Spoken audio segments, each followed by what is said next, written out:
are back again for another episode of Paths Season 2, baby. Give it a round of applause for that.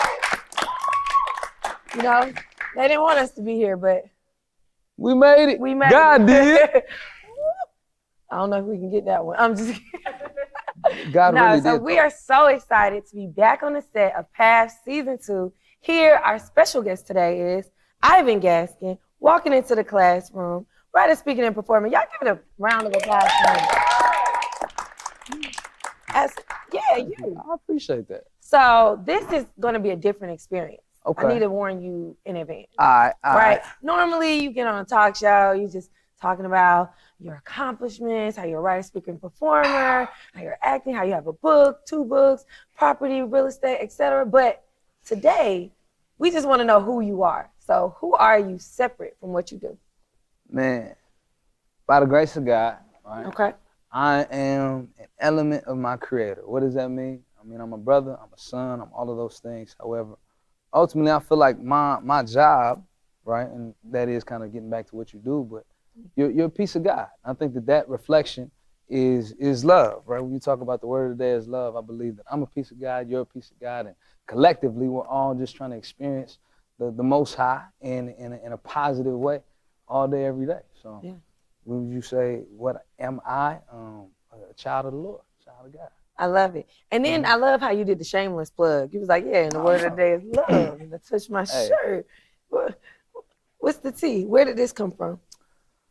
So, long story short, actually, long story long. So, I graduated Morehouse College. I was actually in the DR one time with my homeboy, Francisco, shout out. Long story short, we're at his grandmother's house in the DR. And basically, we're learning about like an auto parts business. Basically, he was showing me about how to take like, so over there, they don't make as many new cars, right? So the secondhand used car parts business is way bigger. So long story short, his family was heavy in that. However, I'm out there and basically I'm sitting there on the balcony of his grandma's house. And basically we're just sitting there and I saw like one building that was like not completed at all, one that was halfway completed, and then one that was all the way complete. And I saw it and I was like, you know what, man, like I just had like this crazy epiphany about life, you know, because there were parts of my life where I felt like I was losing everything. There was parts of my life that I felt like was super in progress. And there was parts of my life where like, hey, I kind of did that. And I made a video about it. And long story short, that was like the first video that I did of like a series of motivational videos. Long story short, it just kind of, I had to ask myself a question like, what would I be comfortable talking about for forever, basically? Like, what are 3 things that I believe in? And I think love is the one thing that connects all of us. And when you think about like, a lot of times, some of the issues that plague our generation in terms of suicide, in terms of a lot of the things that just came out, like you saw, one thing that's real hot right now is Dahmer. It's real controversial. However, when you think about the people in our society that don't experience love, that are not able to tap in and be connected to some sort of community, right? That is obviously the extreme, but when people don't feel that, right, they fill that void with something else. So any opportunity that I have, that anybody in my community has to remind people that, hey, we're in this together. When I see you, I see a piece of God, and I want to honor that. The word of the day is love, and I think that reminding people that we in this together ultimately is what this is all about. Yeah. So. On the topic of love, how did you develop a love for acting? For me, I think the love for acting came like at a super young age. So me and my brother, my best friend, whole world, shout out, boy, you ugly. I want to tell you that on national television. I'm messing with you. You look just like me a little bit. You know? I saw some photos, I think twins. But whole point being, we were little kids. There's a video that my mom and dad still have. And it's like one of them regular home family videos. And it's like when Who Let the Dogs Out came out, right? And we had these fake instruments. And we're like, who let the dogs out? Like, we you know what I'm saying? We're not playing the instruments or nothing. But I remember like that was my first time performing. And I think that for me, performance was always a means of being able to connect to people. Right? I had a music teacher one time who told me that like music is not anything that's ever recorded.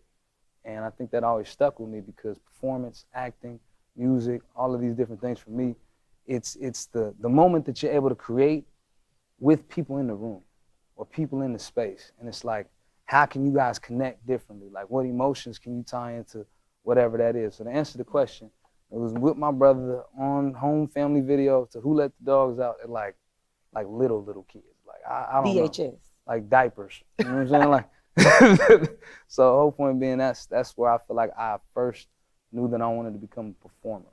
Okay. And that kind of grew over time. Like started playing saxophone at a real young age, and playing the saxophone was something that we used to do like out in front of malls, like as a street performer, like other places. But whole point being, like as a musician, you have to really act to really get all that you want to out of the music. And I think a lot of times people may not think about music as acting, but if you're really tapped into what it is that's on the page, right, you're gonna emote different things and you're gonna put different things in your music. And especially as a street performer, right? Yeah. You have to like really try to get different reactions out of the crowd, because we would play for tips, right? So like you're trying to get somebody to like you enough to reach in their pocket, pull out some money and put it in your case before the light changes or before they walk past you in the mall. And right before security gets ready to kick you out. So it's like all of these different factors that are going on, and it kind of helps you develop a focus. I think as a performer, being able to be comfortable when people don't want to see you perform, and it's not even about you after a while, because it's like you stand outside for a long time, hella people walk past and they don't give you no money. It's like, man, am I not good? Am I not good enough? What can I do? Can I play your favorite song? And then you start learning how to work a crowd a little bit, how to engage different people. But yeah, so I think that's where a lot of those things came from. Yeah, and it sounds like the networking aspect, the community aspect around creativity and art for you is important. And so as someone who is looking to break into the industry or break into this market, what are some tips you would give them for building and developing that community, that mentorship? I think that it's really important to make sure that the things that you really admire in other people, you speak on them. I think that a lot of times people can look at somebody who does something really well, and you can fall back from that, and that's where envy and jealousy and all these other negative pieces come from. Yeah. And that's where really a lot of insecurity is born out of, because somebody says, man, they do that really good. Are they better than me? As opposed to being like, man, I really enjoyed that. Like Terrell Hill, shout out Terrell Hill. You know what I'm saying? He's in the Vegas. You know what I'm saying? Somebody cut over there real quick. The way that we met was actually at a screening of a film at Kalima's event, who's also in the crowd. Right? We're just talking about network and the people in the room. The reason that we met was because she had an event. He showed a project at the event, and I was so impressed with the project. I was like, man, that was dope. You know what I'm saying? I don't know what happens next, but like, I just wanted to let you know that. And he was like, yo, bro, you seem like you pretty dope too. And then we, you know what I'm saying, ate some chicken, played a chess game. Shout out to American Deli. But whole point being, that's how that happens. So I think that it's really important that people think that words aren't as powerful as they are. If you see somebody do something that you really, really admire, right, speak on that, because it's gonna help you not only complement the characteristics that you have in your own life, but also it's gonna help you really start to gravitate towards people that are like that. Because you'll be more ready to recognize it, and then you'll look up one day and you'll be like, man, a lot of good people are in my circle. Yeah. I mean, that's how I met, when I met you, that's how I met Terrell. Then with you and Terrell, that's how I met Christian Robinson, the founder and producer of Pass For Us. I think we need to do a round of applause just for that. Absolutely. Christian gonna have his own story in a minute. Here we go. And I think that that's important to build those relationships on your journey, so you're not going at it alone, right? And so as you meet people, right, you're building relationships. You're walking down the path. So you VHS, you know, who let the dogs out, right? So now, now you're, you know, actively moving in the industry with a great network. What are the tips after you found like a community of people, or you found some people who inspire you and motivate you to move? What kind of is the next step after that? So now it's like, I got my team, I got my, you know, people who I admire, inspire me. What are some of those next steps? You got to give yourselves opportunities to grow. Okay. Right. I think a lot of times as creatives, people will say like, man, I could do this or I could do that. Yeah. And it's like, find out. You know, I think a lot of times we don't really put what we have to the test. Yeah. And I think that one of the best things I've heard is like really try to die empty. You know, and I think when you think about beating your yesterday, like that's something that only comes from a constant like need to not like acquire any sort of accomplishment necessarily. Okay. But like if you love what you do, you know what I'm saying, you're gonna do it every day. A tree every day is gonna be a tree. You know what I'm saying? And I think there's a simple beauty in that says like every day, right, I'm gonna be out here treeing. And you know what I'm saying? Like if you're a creator, like you should be creating every day. Yeah. Like it's very, very, very simple. But I think that when you really think about how profound it is, that a lot of times we'll say we have writer's block or we have like I'm definitely guilty of it myself. Yeah. For me, it's more so on the financial side. It'll be like, all right, cool, I'm gonna go build a business on this day. And if I'm building a business, right, I'm not writing, I'm not doing some of these other things. Right. If I'm in the dirt, I'm not doing my words. However, with that, it's important to make sure that there's a balance to be able to touch both sides. Absolutely. So I hear you saying, you know, you have that community, you seek after those relationships, right? And then from there, you just do it. So if I'm a high schooler or a middle schooler and I'm like, you know, I want to just do it, what does that look like? Is that an acting class? Is that like, what does just do it mean? I think the game is different right now. So like if you really are hungry at like 9, you could be super famous by 10. You know, like I'm not saying that to encourage super young kids to be on social media, but whole point being, like we didn't have, like, I don't like thinking of myself as an older person, but technology is phenomenally different than it was when we were kids. Like Right. your phone could call people. You know what I'm saying? Like there weren't like there was social media, you know what I'm saying? We grew up kind of like MySpace, Facebook, like that's a date, but MySpace is not TikTok, right? And we think about what are the possibilities of creating content on all these different platforms. There's nothing stopping anybody from taking off, whether that's the next video or even if it's not superstardom in terms of fame, right? You can create genuine communities by being like a micro-influencer. And I would say that's a walk that I've been able to see a lot more of. So like, I've done a whole lot of videos and definitely dealt with at different times like, man, why I don't have 10 million followers yet, right? Blue check me, right? But at the same time, it's like, you'll meet people and the things that you talk about, if they're genuine to you, right, that energy comes back. And if it's genuine and it's valid and you're excited about what it is you're putting out, ultimately you can see that there's still a place for that, even if it's not necessarily complimented by a dollar amount or by a certain number of followers, right? And it still gives you that much more room to grow into exactly what you want it to be. Yeah. So I hear you saying community.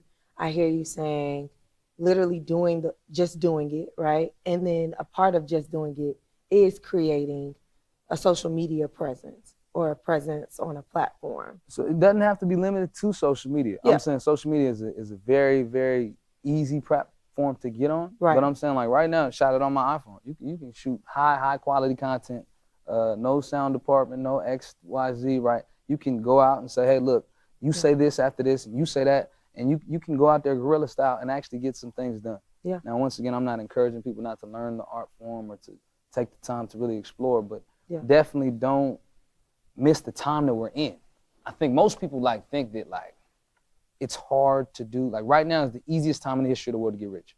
And now it's hard too because like the wealth gap is crazy. Yeah. But at the same time, in terms of if you want to create something, 100 years ago, you had to be like one of one, right, out of 100,000 to even have a camera, right? Like you didn't even know somebody who could possibly put you in a position, right? You had to come to LA with a blind dream and maybe never even meet somebody that was an agent.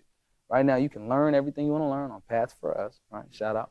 And you can be in relative contact with people through social media, right? You can figure out, hey, where do people hang out? What type of things do they do? How did they get there? Watch Paths for Us again, right? And make sure that it's all about like you really taking the time to leverage all of these possibilities and then looking at the technology that's available to be able to create whatever you want to create at the level you want to create it with very, very low barriers to entry. Yeah. Now, once again, it is very competitive. I don't want to make it seem like that's not also the lower barrier to entry, much higher competition. Yeah. However, I only say that to say there's definitely no excuse to not get started. Okay. So in that, and I know we're running a little low on time, but I have to ask, right? Your first audition. Mm-hmm. Walk us through what that was like, and then we're gonna open it to the audience up for questions. I'll say this, just in keeping with being a very unique scenario, I wrote my first audition for my first, and I only say that to say that for one of my first, the first time I was actually on stage, I wrote the script. Like, I'd been around it, I'd seen other people do it, but basically it was a collective of people we got together. Yeah. And I've been writing stuff, and we had done a lot of stuff that was in-house, but the very first time I would say that I auditioned kind of was for hey, you can write your own script is what I'm saying.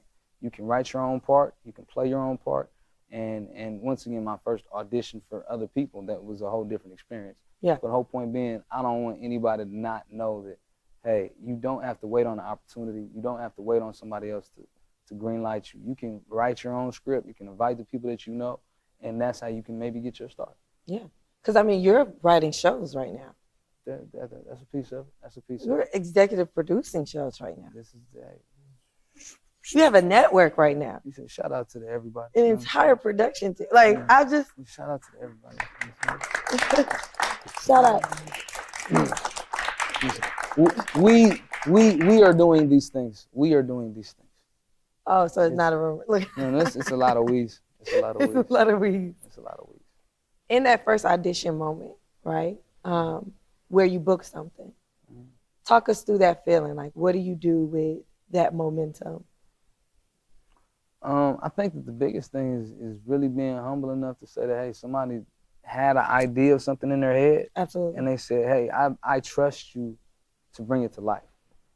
Because the beautiful thing and the weird kind of thing about film is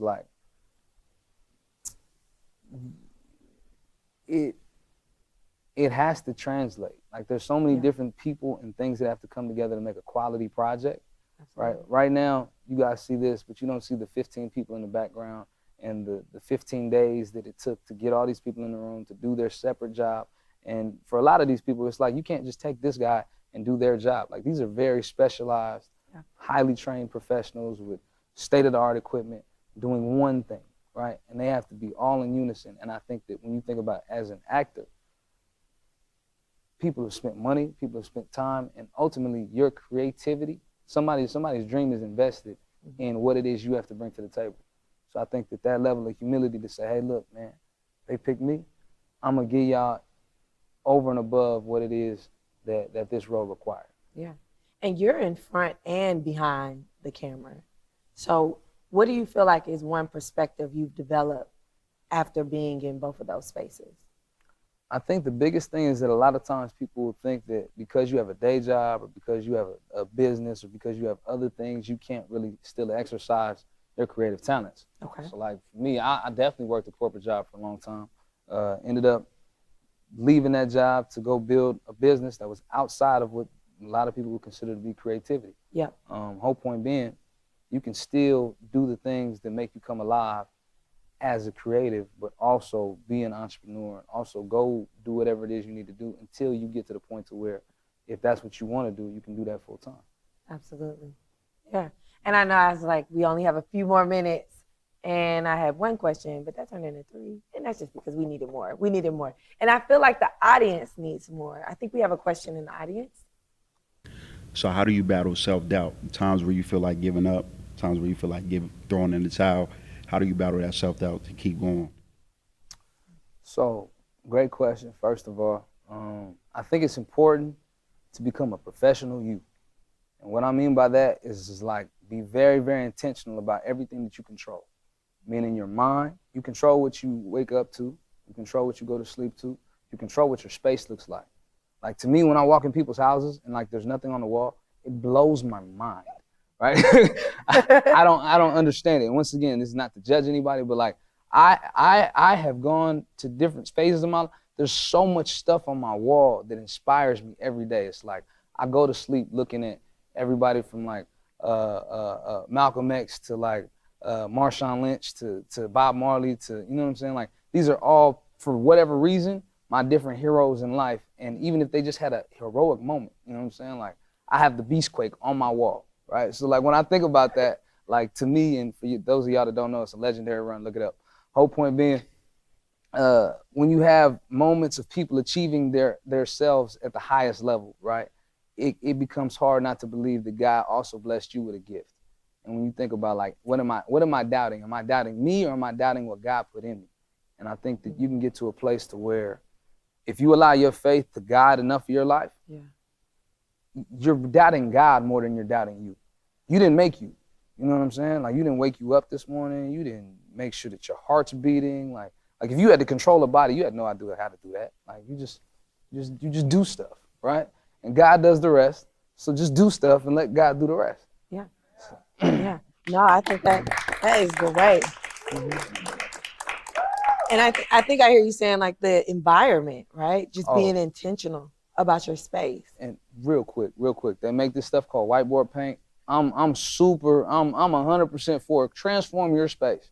Like if you're in a dark place or in a space where you're doubting yourself a lot, you got to have hella stuff on your walls. Like you're really like that. And then like I believe in mantras.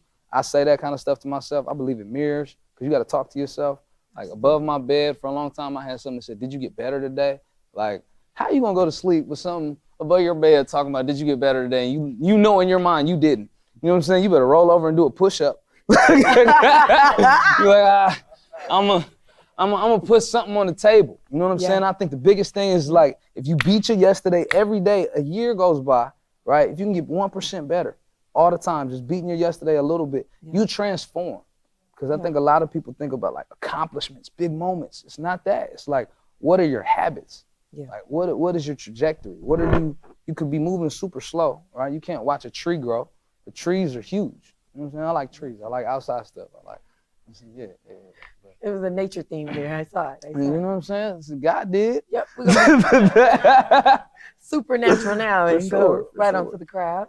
My question is, as a creative, right? Somebody who has had to take aside the things that I do have and set them aside for my dreams, what would you tell somebody who's kind of struggling with the patience that comes with manifesting dreams? What does patience look like getting from point A to point B with your goals? Sir. Man, I think life is short, but life is long, you know? And I think that you gotta learn to love to fight. I would say that. I would say that if you do things to get to a point, so all right, here we go. Life is about fulfillment, and fulfillment only comes from giving. I think a lot of times people think, once I get there, once I get, you'll never get it, right? Because once you get there, there's gotta be something else you can get, and you'll find that ultimately you don't have any sort of real rooting, because right now you're still looking for validation. I won't say you, but I was. So for a long time when I was as soon as I get, and I got a lot of stuff, and I was like, damn, I'm getting a lot of stuff, man. I'm still trying to get, right? But then two questions that changed my life. What is your gift to the world? And how do you give it at the highest level?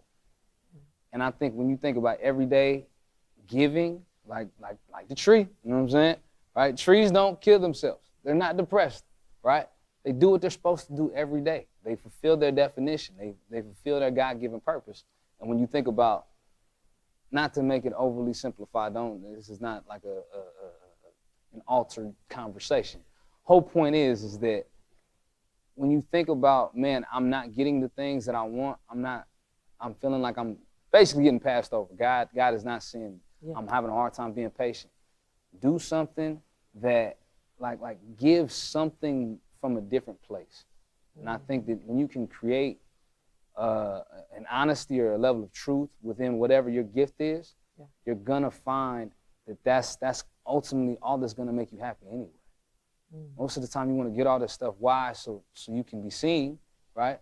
But ultimately, what do most people do when they get a whole bunch? They give it away.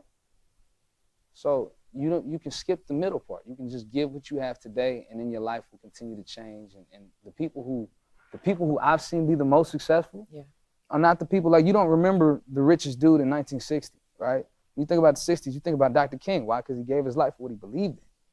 The people that you remember gave. It's not because, like, God gave his only begotten. You know what I'm saying? Like, the things that we remember are not like, the richest dude back then, he had the most. Bro, don't nobody care about like we do care. It is lit. I'm not saying you don't want no money, right? I was just saying. Right. But ultimately, the things that people remember are the people that we remember are the people that gave the most to the world. So as a form of remaining patient on your path, you're recommending that people still give what they have. Like, it's almost like use what you have at that moment. Is that what you're saying? So clarity. What I'm saying is that if you're having a hard time being patient, act like today is the last day of your life. Today is the last day of your life. Do something today that makes today worth living. Love it. Yeah, absolutely. I think we had one more question in the audience. Okay. If you could go back in life and change one thing that you've done in any capacity, in any area, in any path, what would you change and why? What I change? Why?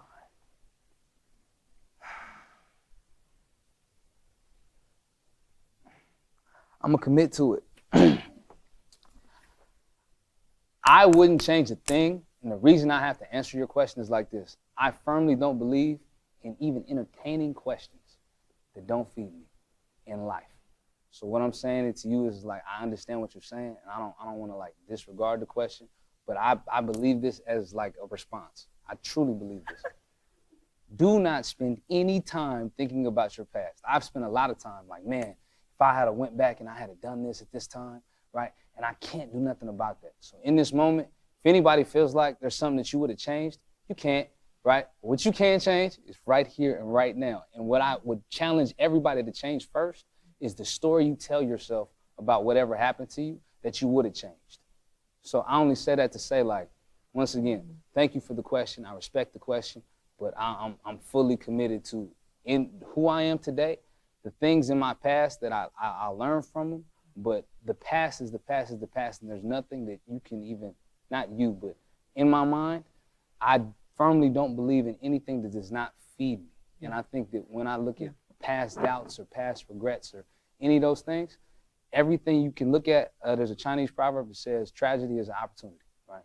Every tragedy is an opportunity, right? But we look at the things that happen to us, the mistakes we make, the wrong decisions. We say, man, if I could just get it back. It's like you can't. But now, what can you do? So to answer your question, I would have adopted this sooner. Wait. To that point, right? I'm just hypothetical. I'm listening. You are recording a self-tape for an audition. For sure. You look at the footage. Yep. Have you ever been like, let's do that again? No. That's still the future. What I'm saying is that I've made mistakes. What I'm saying is like to go back in time. We can't. This is for a select group of people. I don't know about you guys. There are things that I have messed up in the past, right? And what I'm saying is that I cannot go back and redo any of those decisions. Yeah. The decisions I can change today. Yes, if you did a bad take, do your tape over. You know what I'm saying? The job is not done. That moment is not past. Like, do what you have to do as many times you need to do it to get to the next level. But what I'm saying specifically is when we talk about like, real life. I wish I had not been so afraid to put out music at a certain time in my life. Or I wish I had spent more time as a creative at a certain point in my life. Now we're getting into comparison. Now we're getting into what would have happened, and now the only place I can go from there is like envy, hurt, pain, all of these different, you know what I'm saying? Like these negative cycles of what would have happened, as opposed to, hey, by the grace of God, I'm alive, I got my fingers, my toes, I can jump up, and I can write today. What was a learning moment then? That's what I'm curious about. Like a mistake, but a true learning moment. Like one that was super pivotal in your path that had you not had the resilience or the bounce back from that moment, like it I don't want to say it could have been catastrophic, but it was a pivotal learning moment. You did this and it was like, I learned from this moment and it changed my trajectory. So we're gonna transition a little bit. So like part of what I do is in real estate.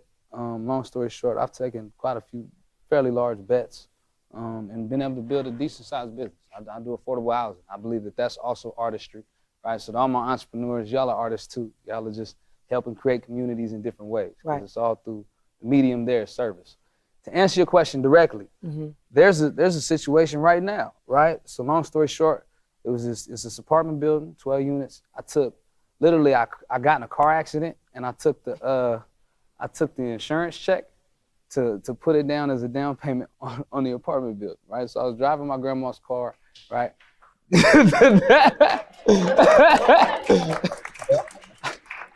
I have no money, you know what I'm saying? I maxed out all my credit cards, credit shot, and I'm out here floating on faith, right?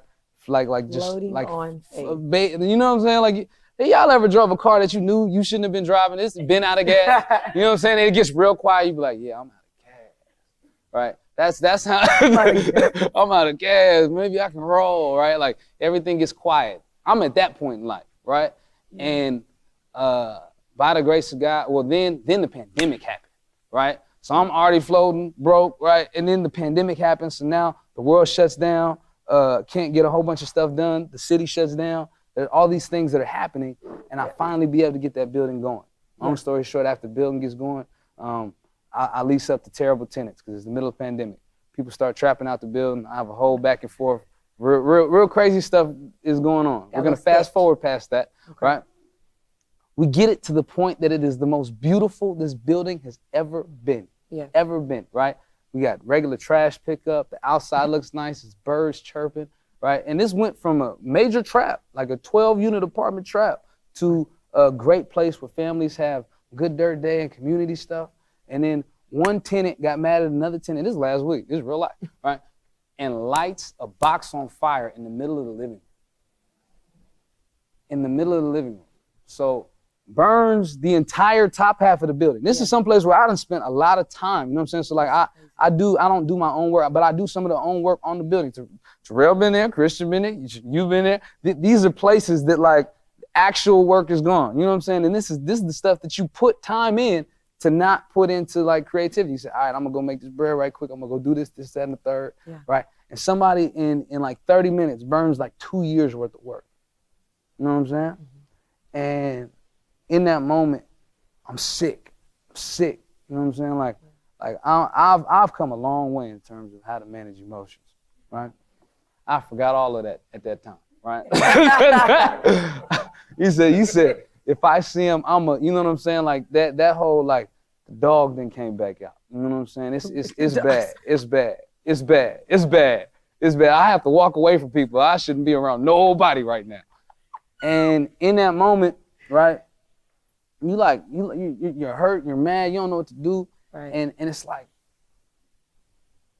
people care, but like, nobody can change the fact that that's burnt up. You know what I'm saying? There's real things that happen in life that now this is gonna take X amount of more effort, X amount of more time, X amount of more, and you gotta kill all the rest of that, right? You have to say, thank you, God, for the opportunity to build from where I'm at right now today. Yeah. Because gratitude. Exactly. Giving and gratitude. Because that's what I hear you say, like giving and gratitude. At any point in your path, you should always be able to give. You should always be able to say thank you. We about to philosophize something right here. I like this. So if that's what I hear. If you ever two one way or two the other way, that means you're not giving or you're not thankful enough. Yeah. I love that. I think we had another question. I'll stop hogging the mic. Hello again. What's up, though? Number one, thank you for your answer earlier. I appreciated that answer. I didn't take it any type of way. I think that was spot on.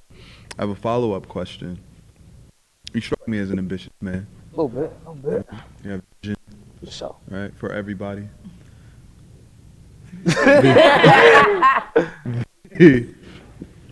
The question I have now is in your bowl, in your pool, in your written walls of the written walls of your heart, would you mind sharing one with the crowd so that it can be history and we can all watch it come into fruition? A far Hail Mary desire, not one at the Hail forefront Mary. of your mind. I'm talking about a far-reaching goal, so we can stamp this in time and pray and hope and watch it come into fruition.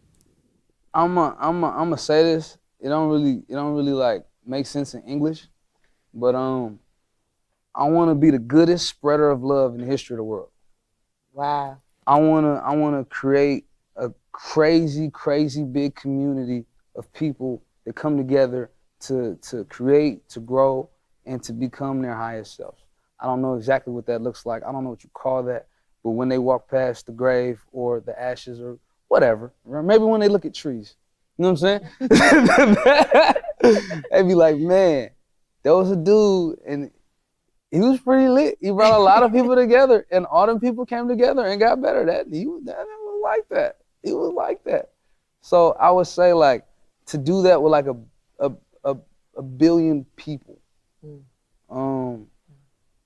And not to put a number on it, but like a lot of people. Like I don't think anybody ever, like, let's be honest. I don't think anybody's ever actually counted to 1 billion. Right? Like I don't think anybody ever has actually counted to 1 billion. So we just make stuff up, right? So it's just like stuff in between the stuff we count to. I've counted to 100, right? But when you think about like people, right? We conceptualize time, we conceptualize space, we conceptualize everything based on what we already know, right? So like I say, I go down the block, or it's like 15 minutes, or you translate something from a different city, you be like, it's like from there to there in your city, right? So you can understand what it is in proximity and relation, so you can relate to it.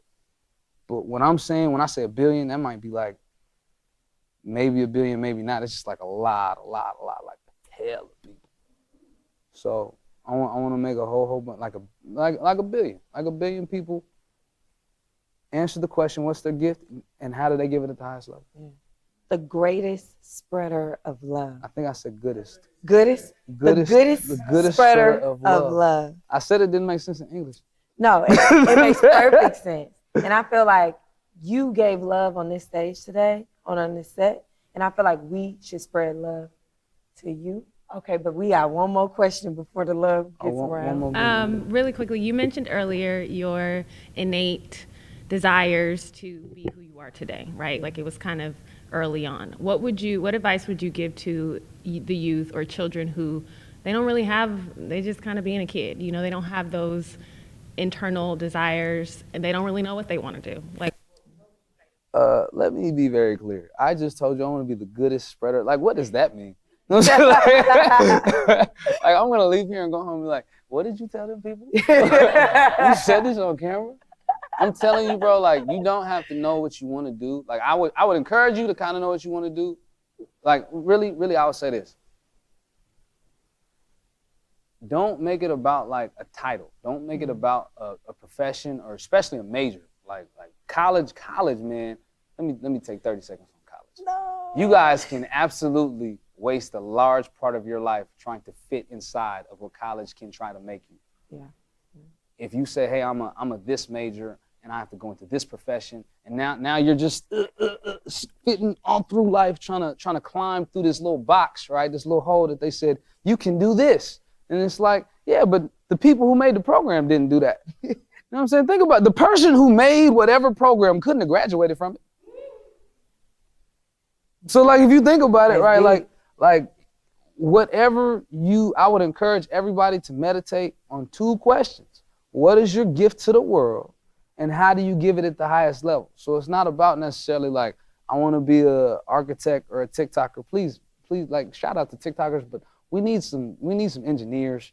We need some astronauts. We need some doctors. We need some people that are gonna like run the rest of the world. So TikTokers have places TikTok, right? To TikTok, man. But I would say that don't make it about who you can become. Make it about what can you give today.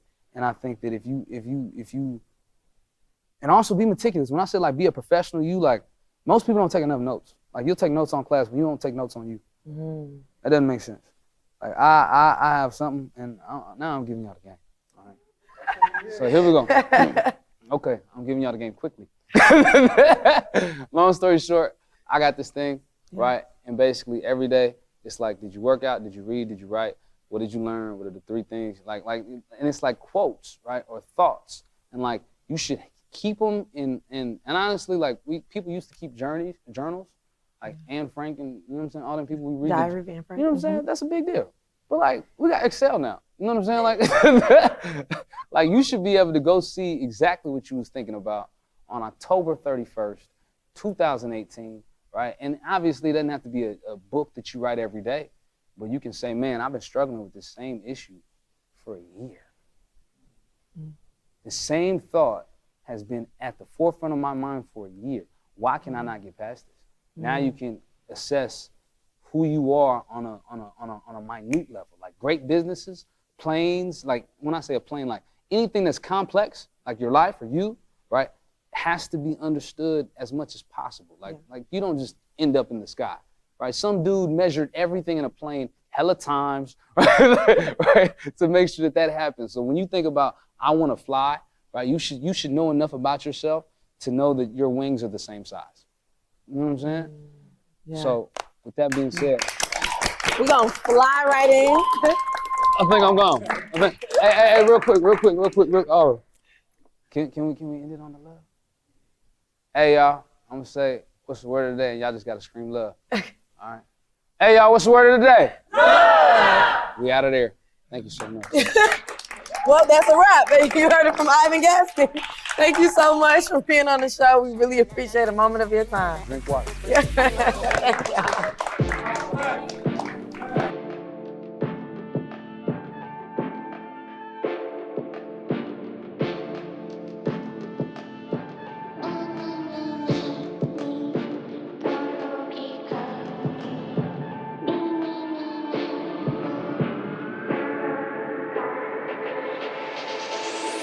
Afro-Tighty, then this, her rapper, messy colors, never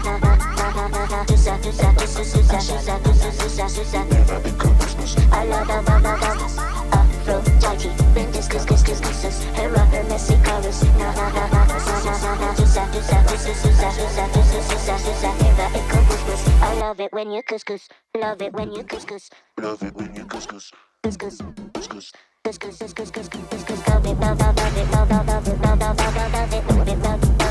love it when you cook it. Love it, love it.